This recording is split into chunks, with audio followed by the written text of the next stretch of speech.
Bueno, empezamos entonces. Vamos a terminar hoy con el análisis que estamos haciendo de sistema de partículas. Para eso hoy vamos a introducir un nuevo concepto que es el concepto de centro de masa. Que van a ver que va a ser un concepto útil y que aparte nos va a permitir formalizar un montón de cosas que veníamos haciendo hasta ahora y que de alguna manera las aceptamos casi desde el principio de la materia. Entonces, en general, cuando tenemos un sistema formado por muchas partículas, vamos a ver que va a ser útil describir el movimiento del conjunto de esas partículas en términos de un punto especial que vamos a llamar centro de masa del sistema. Entonces, pensemos en un ejemplo muy sencillo. Tenemos dos partículas, M1, M2, ubicadas en dos posiciones, X1 y X2. Si pensamos esto como un sistema, la posición del centro de masa de ese sistema va a estar definido por esta expresión que está acá. La componente en X del centro de masa, como solamente tengo posiciones X importantes o relevantes en la posición de los dos cuerpos, voy a definir la posición a partir de la componente en X del centro de masa, y eso va a ser igual a la masa 1 por la componente de la posición de la partícula 1 en la dirección X, más la masa 2 por la componente en la dirección X de la partícula 2, dividido la suma de las masas. Entonces esto me define una posición en el espacio referida a las posiciones, a las relaciones entre las posiciones y las masas de las partículas que lo conforman a mi sistema. Miramos un ejemplo concreto donde le pongamos números para entender cómo funciona esto. Supongamos que la masa 1 tiene 2 kilos, la masa 2 tiene 1 kilo, la partícula 1 se encuentra en la posición de x igual a 1 metro y la partícula 2 en la posición de x igual a 2 metros. Entonces, si reemplazamos en la expresión de arriba, hacemos las cuentas, la posición del centro de masa nos da 1,33 metros. Entonces, lo que vemos es que la posición del centro de masa de este sistema de dos partículas, si esto fuera x igual a 1 y esto fuera x igual a 2, está en 1,33, sería más o menos por acá. O sea, en el medio de las dos partículas y más cerca de la partícula que tiene mayor masa. La M1 tiene 2 kilos y la M2 tiene 2. Entonces, es una posición, en principio, donde puede no haber ninguna masa. Fíjense que esto no corresponde a la posición de ninguna de las dos masas, pero que me representa de alguna manera el sistema. Y ahora un poquito más adelante vamos a entender un poco más qué significado tiene esto. En general, si en lugar de dos partículas ahora tenemos un sistema de n partículas dispuestas en un espacio bidimensional, o sea, partículas distribuidas en el plano, la componente x del centro de masa se va a definir como la suma de m sub 1, x sub 1 más m sub 2, x sub 2, así hasta la partícula enésima, dividido la suma de todas las masas. Si esto lo ponemos bajo términos de sumatoria, esto podemos escribirlo como la sumatoria desde la partícula 1 hasta la partícula enésima de m sub i x sub i dividido m sub i. Y si hacemos un poquito de álgebra, dividimos la sumatoria entre numerador y denominador. Fíjense que el denominador me da la sumatoria sobre todas las masas y décimas. Eso es la masa total del sistema. Entonces eso lo puedo sacar afuera de la sumatoria como 1 sobre la masa total del sistema y me queda la sumatoria de la masa y décima por la posición o la coordenada y décima. Entonces esto me da la expresión para la componente en X de la posición del centro de masa. De la misma manera, si quiero encontrar la posición, la componente en el eje Y de la posición del centro de masa, va a tener una expresión similar donde ahora voy a estar sumando sobre todas las coordenadas Y de cada una de las partículas que componen mi sistema. Con estas dos componentes puedo construir la posición, ahora sí, del centro de masa. El vector posición R centro de masa será la componente X del centro de masa en la dirección Y, más la componente en Y del centro de masa en la dirección J. Reemplazamos por las expresiones que encontramos recién. Puedo sacar factor común 1 sobre m de los dos términos. Y puedo poner todo bajo un mismo símbolo de sumatoria porque estoy sumando sobre todas las partículas, m sub i, x sub i más m sub i sub i. Y puedo sacar factor común la masa yésima de los dos términos. X sub i más y sub i me da la posición, o sea, el vector posición de la partícula yésima. Este vector que está acá. Entonces puedo escribir esto de una forma más compacta como 1 sobre la masa total del sistema más la sumatoria de la masa yésima por el vector posición de la partícula yésima. Y esto me define entonces la posición del centro de masa de mi sistema formado por n partículas en el espacio de 2 dimensiones. Si tuviera una dimensión más, simplemente tendría que agregar la componente en z de la posición del centro de masa. La expresión final a la que llegaríamos sería exactamente la misma, donde ahora el r tendría 3 componentes en lugar de 2. Por ahora esto es solamente una definición. Ya vamos a ver un poquito más adelante qué sentido tiene. ¿Qué pasa ahora si yo lo que tengo, en lugar de ser masas distribuidas en el espacio, tengo un cuerpo extendido continuo? Supónganse un cubo, un disco, una barra, una lámina, una hoja.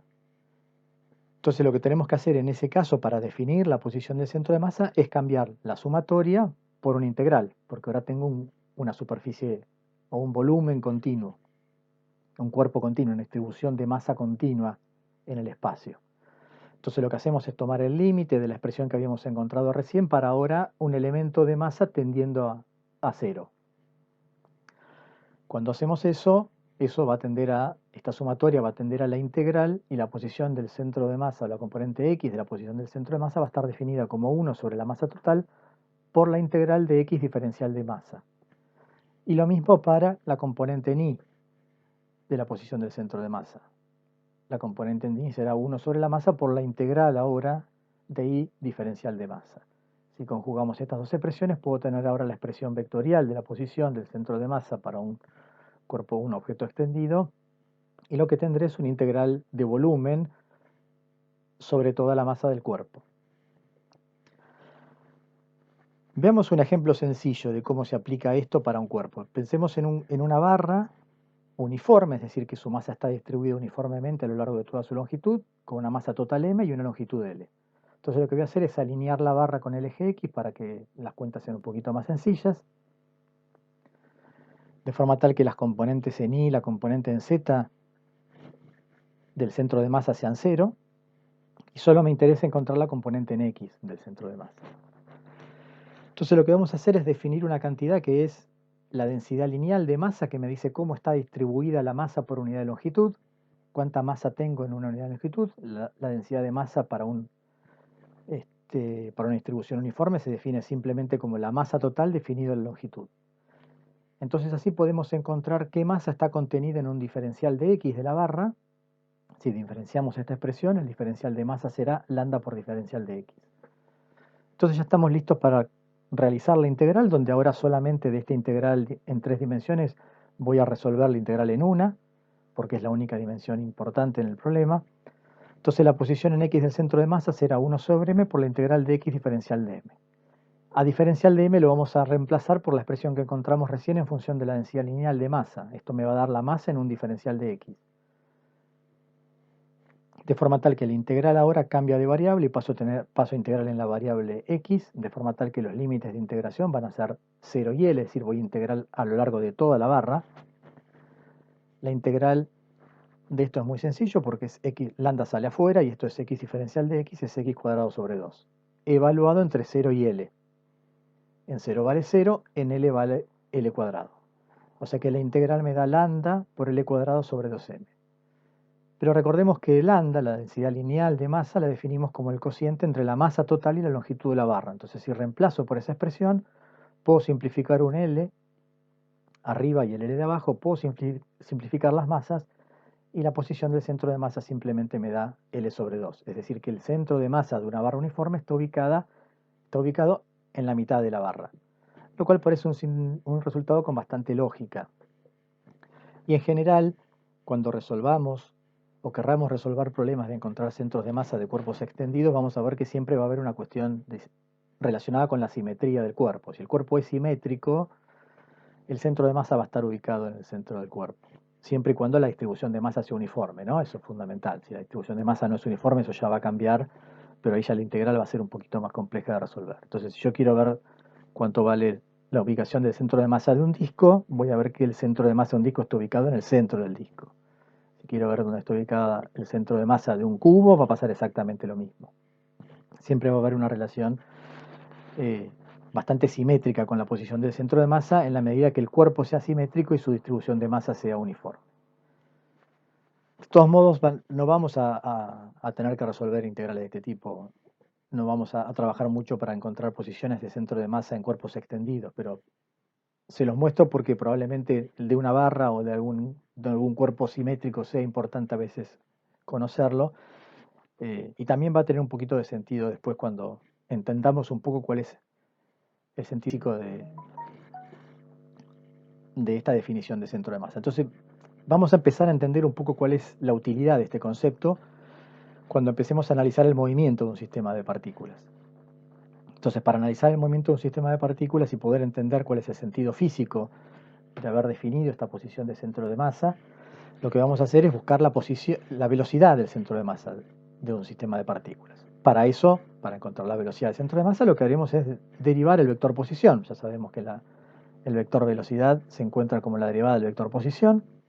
Entonces lo que hacemos es derivar el vector posición centro de masa con la definición que encontramos recién de posición de centro de masa. 1 sobre la masa por la sumatoria de m y r. Como la masa es constante, la derivada la puedo meter adentro de la sumatoria, y en particular, como cada masa individual también es constante, la puedo meter adentro de este producto y escribir la expresión de la velocidad del centro de masa de esta forma. Entonces fíjense que tengo 1 sobre la masa por la sumatoria de las masas y décimas, las masas individuales, por la derivada de RI respecto del tiempo. La derivada de la posición de la partícula iésima respecto del tiempo es la velocidad de la partícula iésima.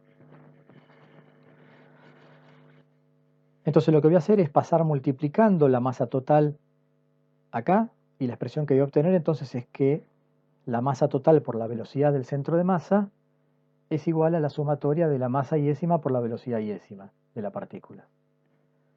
Esto es la cantidad de movimiento lineal de la partícula iésima, P sub i. Y la suma sobre todas las cantidades de movimiento de cada una de las partículas que forman mi sistema es lo que llamamos la cantidad de movimiento total del sistema. Entonces fíjense que esta expresión que encontramos acá, lo que me dice es que la cantidad de movimiento lineal total de un sistema de partículas lo puedo ver como, o es igual a la masa total del sistema por la velocidad del centro de masa del sistema. O sea que puedo pensar a mi sistema de partículas como una única partícula, con masa igual a la masa total del sistema y moviéndose con la velocidad del centro de masa del sistema. Entonces acá empezamos a entender un poco cuál es el sentido de haber definido este concepto de centro de masa. De alguna manera me va a permitir simplificar el análisis del movimiento de un sistema de partículas, reduciéndolo a una única partícula ubicada en esa posición centro de masa. Vamos un paso más y encontremos ahora qué pasa con la aceleración del centro de masa del sistema. Simplemente lo que tengo que hacer es derivar la velocidad del centro de masa. Derivamos la expresión que encontramos recién. De nuevo lo que hacemos es meter la derivada dentro de la sumatoria. Y la expresión que encontramos entonces para la de aceleración del centro de masa es que la puedo escribir como 1 sobre la masa total por la sumatoria sobre todas las partículas del producto de la masa iésima por la aceleración iésima de cada partícula. Lo que voy a hacer ahora es exactamente lo mismo que hice antes. Voy a pasar multiplicando la masa total acá. Entonces esta expresión me va a quedar como la masa por la aceleración del centro de masa va a ser igual a la sumatoria de la masa iésima por la aceleración iésima. Ahora, esto, si tenemos en cuenta la segunda ley de Newton, es la fuerza neta actuando sobre la partícula iésima. Entonces lo voy a escribir como la sumatoria de fuerza, la fuerza neta, sobre la partícula iésima. Y después sumo sobre todas las partículas. Entonces, analicemos un poquito esta doble sumatoria. Yo estoy sumando todas las fuerzas sobre cada partícula y después estoy sumando sobre todas las partículas.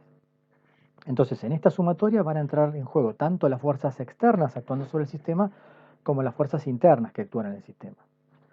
Ahora, fíjense qué pasa con las fuerzas internas. Si sobre la partícula jésima, la partícula késima hace una fuerza FJK, por tercera ley de Newton, la partícula késima va a ser sobre la jésima una fuerza igual y opuesta. Entonces, cuando yo analice la sumatoria completa sobre todas las partículas, las fuerzas internas van a aparecer tanto la que hace una sobre otra como la correspondiente, o sea, la acción y la reacción. Cuando haga la sumatoria total, estos dos pares de fuerzas se me van a cancelar. Y así va a pasar con todos los pares de fuerza de las fuerzas internas que aparezcan dentro de esta sumatoria. Porque como estoy sumando sobre todas las partículas de mi sistema, todos los pares de fuerza van a aparecer en esta suma final. De forma tal que las únicas fuerzas que van a sobrevivir en esta sumatoria van a ser las fuerzas externas que están actuando sobre las partículas de mi sistema. No sé si lo ven eso.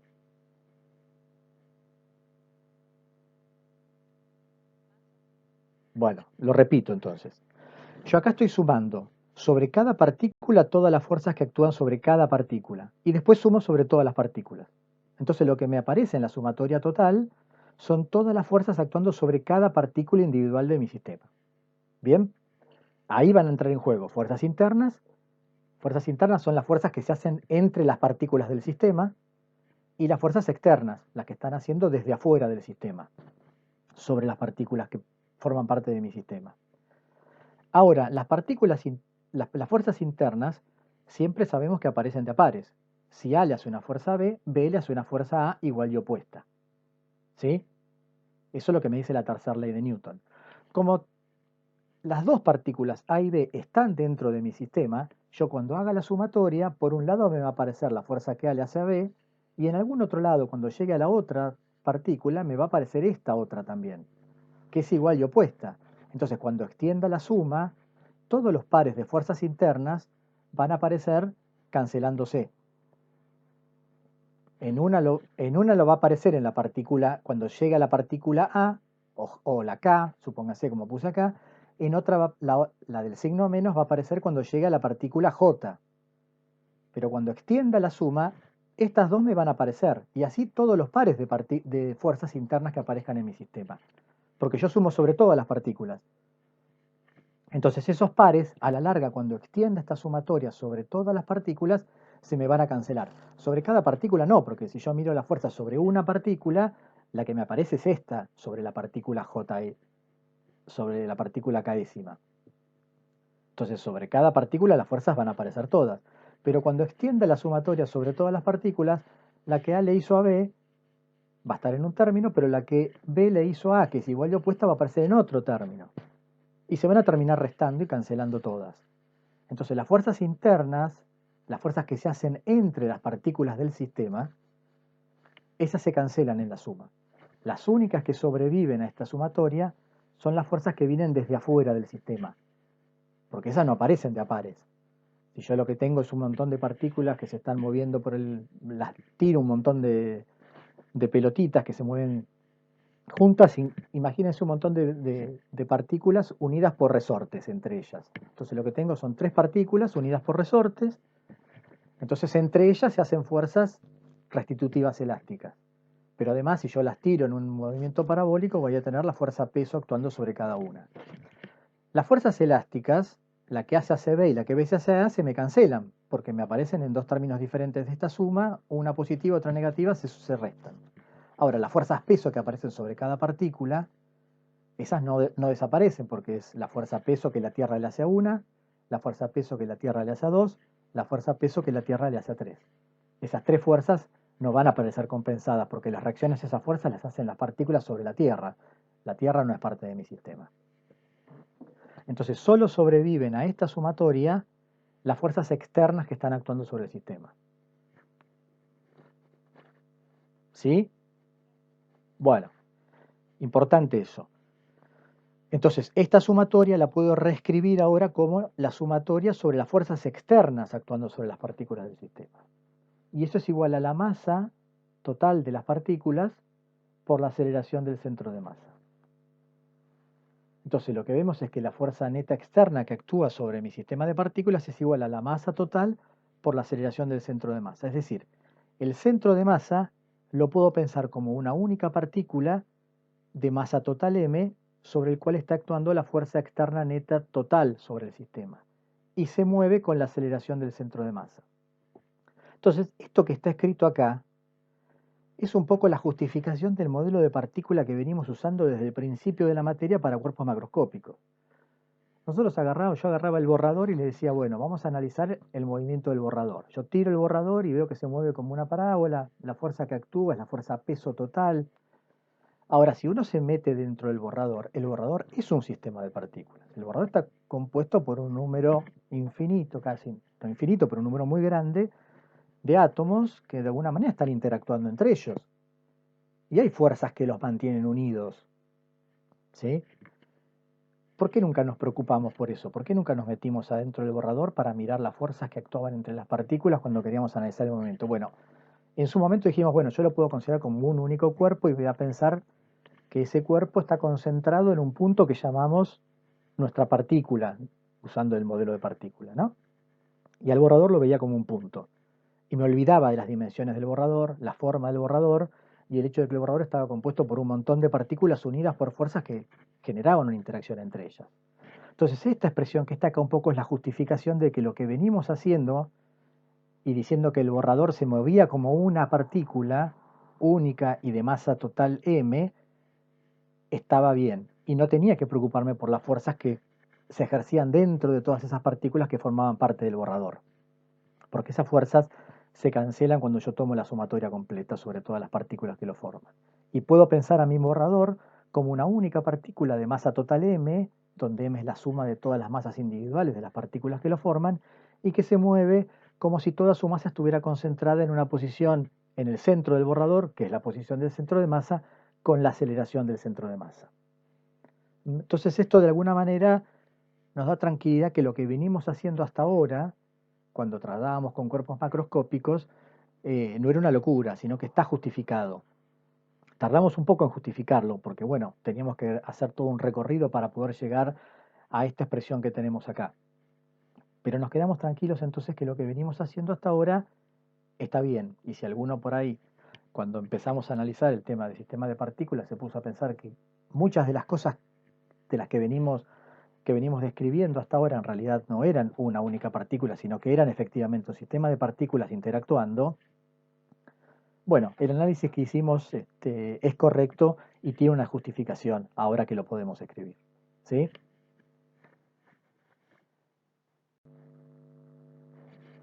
Entonces, un ejemplo muy común para analizar esto es el de una granada. ¿No? Entonces dijimos, el centro de masa de un sistema de partículas que tiene masa total m se mueve como una partícula equivalente de masa total igual a m, o sea, la suma de todas las masas individuales de la partícula, bajo la influencia solamente de la fuerza externa que actúa sobre el sistema. Entonces, supónganse que yo tengo una granada, tiro la granada con una cierta velocidad inicial, la única fuerza que experimenta la granada es el peso total de la granada, m por g, donde m es la masa total de la granada, que es la suma de todas las partes que componen la granada. La granada está compuesta de un montón de partecitas, ¿sí? Pero yo lo tomo como una única partícula de masa total m. Y yo sé que el movimiento de esa granada será el movimiento del centro de masa del sistema, que es ese punto que nosotros tomábamos como punto objeto puntual bajo la aproximación de partícula. Y el movimiento de ese centro de masa va a ser un movimiento parabólico. Ahora, en un momento determinado la granada explota y se separa en un montón de partecitas chiquititas después de la explosión. Lo que me asegura esto que está acá es que el centro de masa del sistema, independientemente de cómo haya sido la explosión, en cuántas partes se haya separado y cómo sean esas partes y cómo se muevan esas partes después de la explosión, el centro de masa de la granada va a seguir desplazándose en la trayectoria parabólica. Y el centro de masa de la granada va a caer en la posición en la que hubiera caído la granada si el movimiento se hubiera desarrollado sin que la granada hubiera explotado. ¿Por qué? Porque la fuerza neta que sigue actuando sobre mi sistema de partículas después de la explosión sigue siendo la misma, la suma sobre todas las partecitas de cada uno de los pedazos en los que explotó la granada, que es el peso de la granada. Entonces la fuerza neta que sigue actuando sobre mi sistema de partículas sigue siendo el peso total de la granada. Entonces el centro de masa del sistema se sigue moviendo como se movía antes de la explosión. No hay ningún cambio en el movimiento del centro de masa por la explosión de la granada. Porque lo que ocurre en la explosión de la granada, por más que es como decíamos antes, todos estos tipos de análisis son imposibles de hacer desde adentro. Yo no me puedo poner a ver las fuerzas que actúan sobre cada uno de los pedacitos de la granada durante la explosión. Es imposible de analizar. Pero todas las fuerzas que se producen son fuerzas internas. Si yo pienso que la granada, vamos a pensar el caso más sencillo, se separa en dos partes, nada más, cuando explota, la fuerza que una parte le hace a la otra es igual y opuesta a la que la segunda le hace a la primera. Entonces esas dos fuerzas se cancelan entre ellas cuando yo analizo la fuerza neta actuando sobre mi sistema de partículas. Y las fuerzas que siguen apareciendo solamente van a ser el peso de una parte y el peso de la otra parte. La suma me da el peso total de la granada.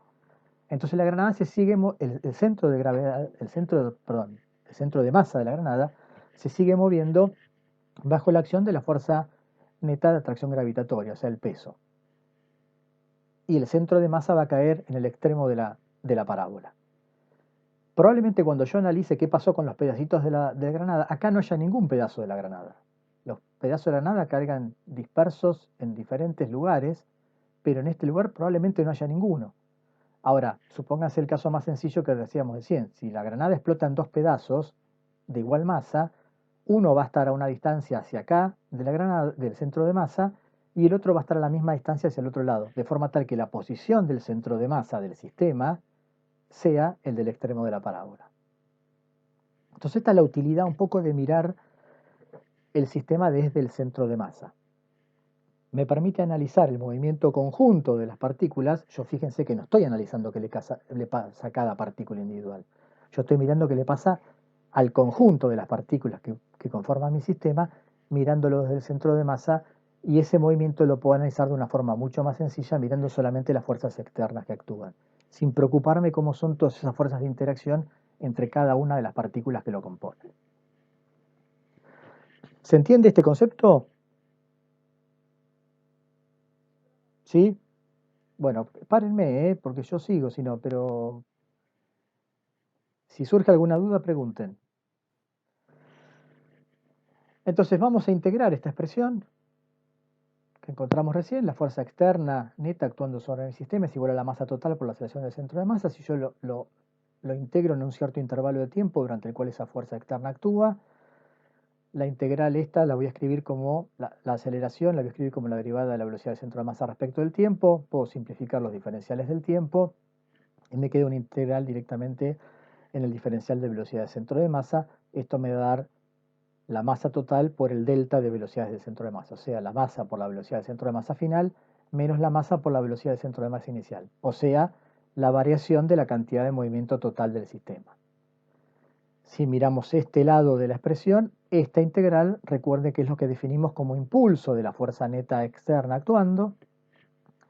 Lo que estamos diciendo entonces es que el impulso de las fuerzas externas va a ser igual a la variación de la cantidad de movimiento total del sistema. Y es el impulso de las fuerzas externas y el P total es la cantidad de movimiento total del sistema. Entonces lo que estamos escribiendo acá de alguna manera es una generalización del teorema impulso-cantidad de movimiento que nosotros acuérdense que deducimos solamente para dos partículas. Ahora estamos generalizando ese teorema para un sistema de n partículas. Es decir que podemos aplicar el teorema de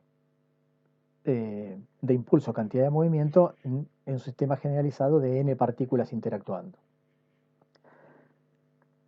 Si la fuerza neta externa que actúa sobre mi sistema es cero, o sea, si lo que tengo es un sistema aislado o un sistema tal que las fuerzas están compensadas y no hay ninguna fuerza neta externa actuando, entonces vamos a reescribir esta expresión como masa por la derivada de la velocidad del centro de masa respecto del tiempo, y si meto la masa adentro de la derivada, porque la masa total del sistema es constante, no cambia, lo que tengo acá es la cantidad de movimiento total del sistema. O sea que lo que estoy viendo es que la derivada de la cantidad de movimiento total del sistema respecto del tiempo es cero. O sea, m por la velocidad del centro de masa, que es igual a la cantidad de movimiento total del sistema, tiene que ser constante. Entonces, de nuevo, lo que tenemos acá es una generalización de la ley de conservación de cantidad de movimiento que vimos ayer. Ayer lo vimos para un sistema formado solamente por dos partículas, ahora lo estamos generalizando a un sistema de n partículas. Entonces, ahora podemos afirmar que si la fuerza externa neta que actúa sobre un sistema de n partículas interactuando es nula, la cantidad de movimiento lineal total del sistema se conserva. Entonces, si tenemos un sistema de velocidad, el centro de masa era la misma. ¿Por qué? Porque era un sistema aislado, no había fuerzas externas actuando sobre el sistema. Entonces lo que se conserva es la velocidad del centro de masa. El centro de masa se sigue moviendo con velocidad constante. Entonces, si una de las partículas cambia su velocidad, lo que pasa cuando ella revolea el matafuego, la otra de las partículas que conforman el sistema, en este caso ella misma, también tiene que cambiar de velocidad para que esta velocidad del centro de masa se mantenga constante. Entonces es una forma alternativa de entender lo que pasaba en ese momento tan crítico de la película. Bueno, vamos a ver un ejemplo. Este es un ejercicio de la práctica, que ya vieron que ya está disponible la práctica nueva. Entonces el ejercicio dice lo siguiente: tenemos un bote de 100 kilogramos y 8 metros de longitud que se encuentra en reposo en un lago a 10 metros de la Tierra. Entonces yo puse mi sistema de referencia así, el eje X en la dirección en la que se encuentra el bote, este sería la orilla, y el extremo del bote está a 10 metros de la Tierra. El bote mide 8 metros, o sea que el otro extremo está a los 18 metros. En este extremo más alejado hay una chica que está parada, una chica de 50 kilogramos. La muchacha comienza a caminar hacia el otro extremo del bote, donde se detiene. Entonces la pregunta es: ¿a qué distancia de la orilla se encuentra ahora? Originariamente la chica se encontraba a 18 metros de la orilla. La pregunta es, después de que caminó hasta el otro extremo del bote, ¿dónde se encuentra? Entonces vamos a tomar como nuestro sistema de partículas. Bueno, lo que dice el problema es que despreciemos la fuerza horizontal ejercida por el agua sobre el bote, ¿no? No hay, como que no hubiera roce entre el agua y el bote. Eso es lo que tenemos que pensar. De esa manera nosotros podemos tomar a nuestro sistema de partículas como el bote más la chica, y ese es un sistema aislado, porque la fuerza neta que está actuando sobre el sistema es cero, ¿no? Si bien hay fuerzas externas, la sumatoria me da cero, porque tengo los pesos, pero también tengo las normales, y esas fuerzas se cancelan, la fuerza externa neta sobre mi sistema es cero.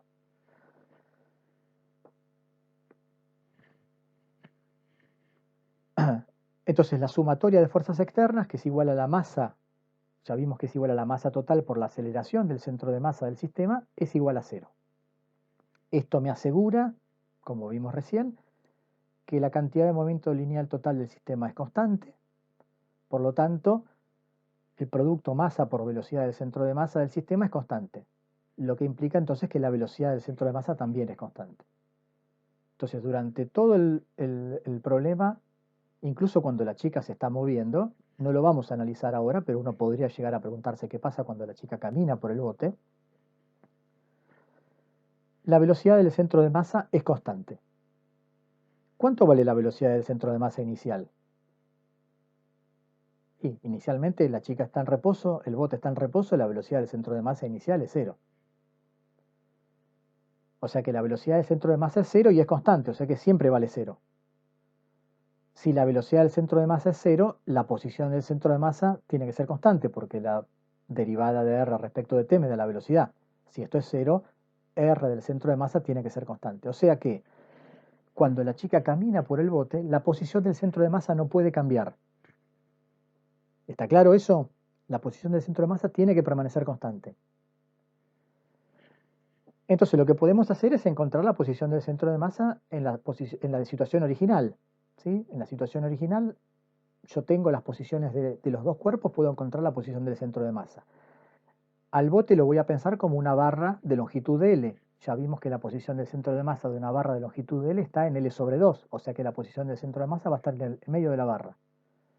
Entonces voy a escribir la posición del centro de masa inicial como la posición del bote por la masa del bote más la posición de la chica por la masa de la chica dividido la suma de las masas. ¿Me siguen hasta acá? Bueno, la posición lo que sería la posición del centro de masa del bote va a ser 14 metros, porque dijimos que para una barra de longitud L su centro de masa está en la mitad de la barra. Como la barra mide 8 metros, el centro de masa está a los 4 metros, y como esto está a 10 metros de la orilla, la posición en mi sistema de referencia del centro de masa de la barra es 14 metros. lo multiplico por su masa, más la posición del centro de masa de la chica la voy a pensar como una partícula, su posición va a coincidir con la posición del centro de masa, o sea que va a ser 18 metros por 50 kilos, que es su masa dividido la masa total. La posición del centro de masa es 15,33 metros. Cuando ella se mueve hacia el otro extremo del bote, yo me imagino que el bote va a tener que moverse también. Porque si ella se mueve, el bote se va a tener que mover ¿para qué? Para que la posición del centro de masa permanezca constante. Acuérdense que dijimos que la posición del centro de masa no puede cambiar. Entonces, si el centro de masa está en 15,33 acá, tendrá que estar en 15,33 acá también. El X del centro de masa tiene que estar siempre en el mismo lugar. Entonces, si la chica, lo que yo me voy a imaginar, si la chica se mueve hacia la izquierda y el bote se va a tener que mover hacia la derecha, para que la posición del centro de masa no cambie, ¿no? Cuando un cuerpo se mueve hacia un lado, si yo quiero que la posición del centro de masa se permanezca constante, el otro se va a tener que mover hacia el otro. Bueno, pero ¿cómo podemos cuantificar eso y calcularlo bien? Bueno, planteemos entonces la posición del centro de masa de la nueva configuración, cuando la chica llegó al otro extremo del bote, suponiendo que ahora el extremo del bote está a una distancia X, que no sé cuánto vale X. Yo me imagino que se movió hacia la derecha, así que tiene que ser mayor que 10, pero bueno, vamos a llamarlo X y que las cuentas me digan cuánto vale. Si me equivoqué y se movió para el otro lado, X me dará menor que 10. Entonces sacamos las cuentas con ahora la posición del extremo del bote en X, que coincide con la posición de la chica. Entonces la posición del centro de masa final la voy a escribir como X del bote final por la masa del bote más X de la chica final por la masa de la chica sobre la suma de las masas. La posición del bote final es la posición del centro de masa del bote, que va a ser el extremo del bote más los 4 metros. Como ahora el bote está a X metros de distancia de la orilla, esto será X más 4 por 100, más la posición del centro de masa de la chica, que es la posición de la chica, X, por 50 kilos dividido la suma de las masas.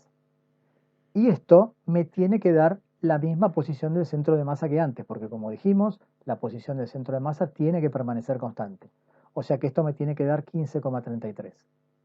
Igualando y despejando el valor de X de acá, hacemos un poquito de álgebra y encontramos que la posición del extremo del bote ahora, o la posición donde está la chica respecto a la orilla, es de 12 metros. O sea que efectivamente el bote se movió hacia la derecha. Mientras la chica caminaba hacia la izquierda, el bote se movió hacia la derecha. Si pensamos qué fue lo que pasó en el medio, a medida que la chica caminaba, piensen que la chica adquirió una cierta cantidad de movimiento hacia la izquierda. Y sabemos que la cantidad de movimiento total del sistema tiene que ser cero, porque no hay fuerzas externas actuando, por lo tanto, la cantidad de movimiento total del sistema es una constante.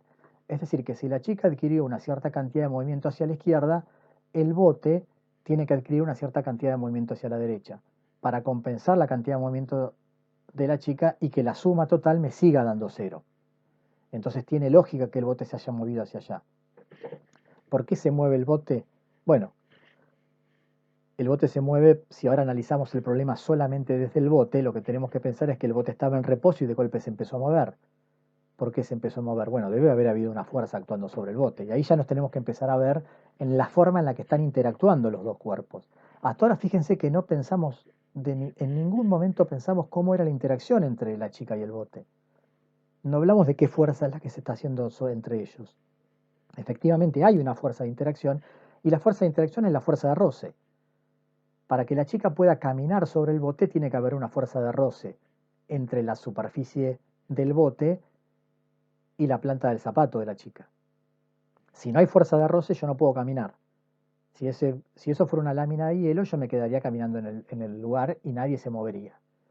Pero al ver fuerza de roce entre la superficie del bote y los zapatos de la chica puede caminar hacia la izquierda, esa fuerza de roce la impulsa hacia la izquierda, esa fuerza de roce aplicada sobre el bote es una fuerza neta hacia la derecha, y el bote se mueve hacia la derecha.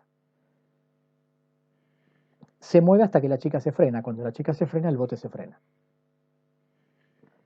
Entonces, ese es un poco el análisis completo que uno puede hacer acá, pero fíjense que para analizar esto no me tengo que meter adentro de las fuerzas internas del sistema. Puedo mirar todo solamente mirando qué es lo que pasa desde afuera.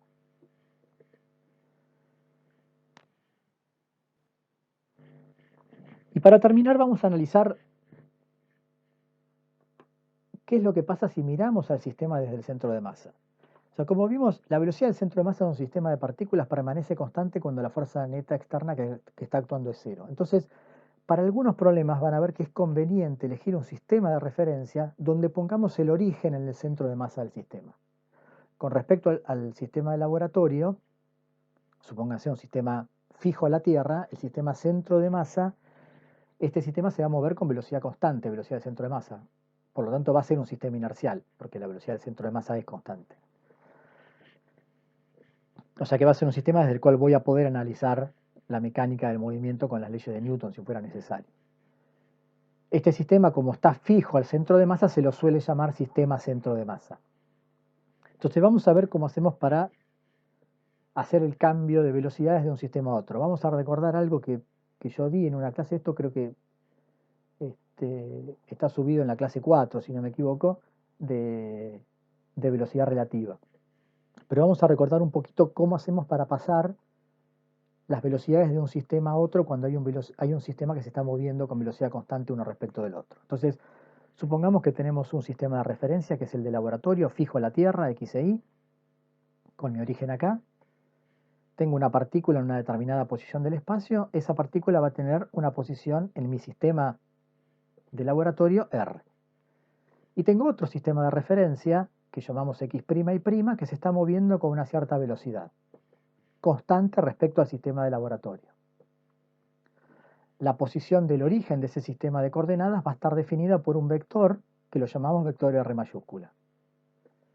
En este nuevo sistema de referencia, la posición que midamos de esta misma partícula obviamente va a ser distinta, porque mi origen ahora está en otro lado. Entonces el vector posición R' va a ser distinto al vector posición R que yo mido desde mi sistema de referencia.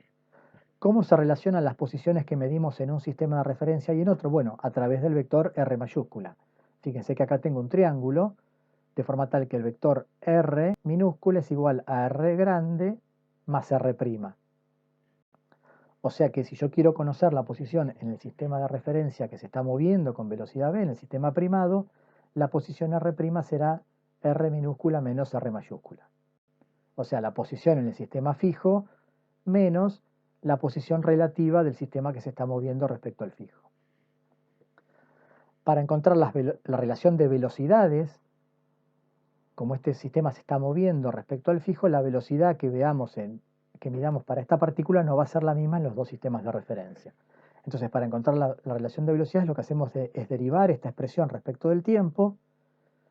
La derivada del vector R mayúscula respecto del tiempo va a ser la velocidad del sistema móvil, de forma tal que obtenemos que la velocidad en el sistema móvil, o sea, del sistema primado, va a ser la velocidad en el sistema fijo menos la velocidad del sistema móvil.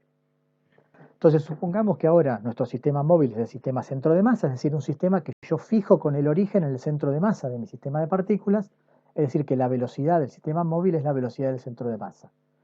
Entonces, si yo quiero conocer cuál es la velocidad de una partícula en el sistema centro de masa, si su velocidad en el sistema de laboratorio es v, la relación de velocidades va a ser esta. La velocidad en el sistema centro de masa va a ser la velocidad en el sistema fijo o sistema de laboratorio menos la velocidad del centro de masa. Entonces eso me permite relacionar las velocidades entre los dos sistemas, el de laboratorio y el sistema centro de masa. Entonces fíjense lo que pasa con la velocidad del centro de masa en el sistema centro de masa. Si yo quiero ver cuánto vale la velocidad del centro de masa en el sistema centro de masa, lo que tengo que hacer es la transformación de velocidades. La velocidad del centro de masa en el sistema fijo es la velocidad del centro de masa, le resto la velocidad del sistema móvil, que es la velocidad del centro de masa. O sea que en el sistema del centro de masa, el centro de masa está quieto. Lo cual es lógico, ¿no? Porque yo puse mi origen de sistema de coordenadas en el centro de masa. O sea que el sistema se mueve junto con el centro de masa. O sea que el centro de masa en mi nuevo sistema de coordenadas está quieto. Ahora, esto implica que la cantidad de movimiento total en el sistema del centro de masa sea cero, porque la velocidad en el sistema del centro de masa es cero. Entonces, cualquier problema de colisión visto desde el sistema centro de masa se simplifica enormemente. ¿Por qué? Porque si la cantidad de movimiento total en el sistema centro de masa es cero, quiere decir que cuando dos objetos colisionan, siempre se tienen que mover con cantidad de movimiento iguales y opuestas, porque la suma me tiene que dar cero. Entonces, cuando yo miro el problema de la colisión de dos objetos desde el sistema centro de masa, los veo acercándose con cantidad de movimiento igual y opuesta, y después de que chocan, se alejan con cantidad de movimientos iguales y opuestas. Entonces, el análisis de las colisiones desde el sistema centro de masa matemáticamente se simplifica mucho. Si la colisión es perfectamente elástica en una dimensión, no lo vamos a demostrar, pero se puede probar que las velocidades de cada cuerpo se invierten, pero sus módulos no cambian. Y si una colisión es perfectamente inelástica, ¿qué es lo que ocurre? Los dos objetos van a quedar unidos en reposo, porque los dos objetos se encuentran en la posición del centro de masa, y el centro de masa en el sistema centro de masa está quieto. Entonces es un sistema de coordenadas, un sistema de referencia que me puede llegar a me puede facilitar un poco la matemática en la resolución de problemas de colisiones, por ejemplo. Entonces hay muchas situaciones en las cuales los problemas de colisiones se van a analizar desde este sistema de coordenadas. Nosotros en general lo vamos a trabajar mucho con el sistema centro de masa, pero en la práctica hay alguna pregunta referida a este sistema de coordenadas, por eso yo les quería contar algunas cosas, pero van a ver que no vamos a trabajar mucho con esto. Pero bueno, es importante por lo menos tenerlo en la cabeza. Y lo que sí por ahí es un poquito más interesante es qué pasa cuando analizamos la energía cinética de un sistema de partículas vista desde el sistema centro de masa, o a partir, digamos, del sistema centro de masa. Si yo tengo un sistema, para hacerlo simple, de dos partículas M1 y M2, moviéndose con velocidades V1 y V2, la energía cinética del sistema será la suma de las energías cinéticas de cada partícula. Un medio de la masa 1 por la velocidad 1 al cuadrado más un medio de la masa 2 por la velocidad 2 al cuadrado. Teniendo en cuenta estas relaciones de velocidades que tenemos entre el sistema centro de masa y la velocidad del centro de masa, se puede probar, yo no voy a hacer la deducción, pero se puede probar que la energía cinética del sistema total se puede escribir de esta forma, en función de las velocidades en el sistema centro de masa. Un medio de la masa 1 por la velocidad de la partícula 1 en el sistema centro de masa al cuadrado, más lo mismo para la partícula 2. Y aparece un término más ahora, que es un medio de la suma de las masas por la velocidad del centro de masa al cuadrado.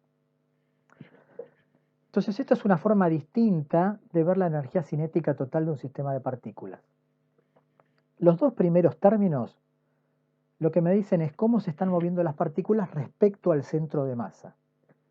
Esto se conoce como energía cinética interna del sistema. El tercer término, fíjense que es la energía cinética de una única partícula de masa igual a la masa total del sistema, moviéndose con la velocidad del centro de masa del sistema. Esto representa lo que sería la energía cinética traslacional del sistema. Ahora bien, en general, si yo lo que analizo en su sistema de partículas donde todas las partículas se mueven juntas, supóngase el borrador, cuando yo tiraba el borrador, o una tiza, que es un montón de partículas unidas, y yo tiraba la tiza, las velocidades de las partículas respecto al centro de masa son, todas las partículas se mueven con la velocidad del centro de masa, por lo tanto las velocidades de las partículas respecto del centro de masa son cero. Entonces todos estos términos son cero, y la energía total del sistema, cinética del sistema, es la energía cinética traslacional, o sea, la suma de todas las masas por la velocidad del centro de masa. Y eso es lo que venimos estado usando hasta ahora cuando analizábamos el movimiento de un cuerpo y mirábamos la energía cinética de un cuerpo como la energía cinética de una única partícula, con masa total igual a la suma de las masas y con velocidad igual a la velocidad del centro de masa. Pero si yo analizara el movimiento de un sistema de partículas que se están desplazando una respecto de la otra, supóngase el ejemplo que di hoy de tres partículas unidas con resorte y que lo tiro para arriba, o más sencillo, el movimiento de una pelota cuando la tiro de forma tal que ruede que haga giro sobre su eje de rotación. Como por ejemplo cuando un jugador de béisbol tira la pelota de béisbol que va rotando sobre su eje. En ese caso, cada una de las partículas que forman a mi sistema, en este caso la pelota, tienen una velocidad distinta a la de velocidad del centro de masa. Entonces voy a tener un término de energía cinética asociado a la energía cinética interna del sistema, más allá de la energía cinética traslacional que corresponde a la energía cinética relacionada con la velocidad del centro de masa. Esto que le estoy contando ahora va a quedar un poquito más claro más adelante cuando empecemos a analizar los movimientos rotacionales de los cuerpos rígidos, algo que todavía no hemos visto. Nosotros hasta ahora, cuando veíamos el movimiento de un cuerpo rígido, ese cuerpo rígido se movía sin generar ninguna rotación, lo que llamamos movimiento rotacional respecto de su eje, de un eje que pase por su centro de masa. Más adelante vamos a analizar ese tipo de movimientos y ahí estos términos de energías internas cinéticas van a tener sentido. Hasta ahora, todos los movimientos que analizábamos, cada una de las partículas que conformaban a mi sistema de partículas se movían con velocidades iguales a la velocidad del centro de masa. Entonces todos estos términos eran igual a cero. Cuando empecemos a ver sistemas que pueden, por ejemplo, rotar respecto de un eje de rotación interno, entonces van a empezar a aparecer ahí términos asociados con lo que es la energía cinética interna del sistema. Pero hasta ahora nosotros siempre nos ocupamos de analizar la energía cinética traslacional solamente de los cuerpos, y no lo que pasaba respecto al centro de masa.